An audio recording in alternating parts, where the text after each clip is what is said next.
এক ছেলে গাছ থেকে আম চুরি করে খাইছে। তখন সেই ছেলেকে এলাকার লোকজনেরা হুজুরের কাছে ধরে নিয়ে এসে বলছে, হুজুর এই আম চোরের বিচার করে দেন।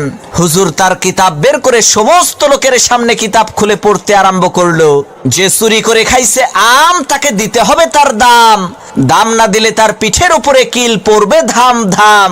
হুজুরের কিতাব শুনে এলাকার লোকজন সেই ছেলেটিকে কয়েকটা চর থাপ্পড় মেরে বিদায় করে দিল। আল্লাহর কি কুদরত!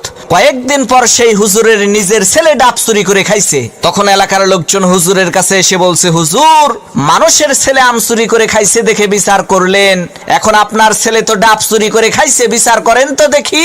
লোকদের কথা শুনে হুজুর তার কিতাব বের করে বলল, ভাইরা আমার, কিতাবে লেখা আছে যে চুরি করে খাইছে ডাব তার হয় নাই কোনো পাপ। তখন এলাকার লোকজন বলল, হুজুর বুঝলাম ডাব খাইলে পাপ নাই, কিন্তু আপনার ছেলে তো একেবারে পাকা জোনা খাইছে।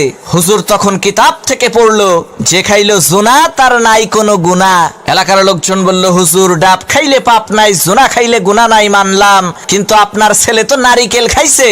তখন হুজুর তার কিতাব থেকে পড়লো, যে নারিকেল খাইছে চুরি কইরা, তোমরা সবাই মুড়ি দাও তার হাত ধইরা, কারণ সে চুরি করে খাইছে নারিকেল, এর মানে একেবারে পরিষ্কার তার দেল। তখন এলাকার লোকজন বলল, সর্বনাশ, হুজুর আপনার ছেলের বিচার করার কোনো দরকার নাই, আপনি আমাদের ছেলেরই বিচার কইরেন তাই হবে।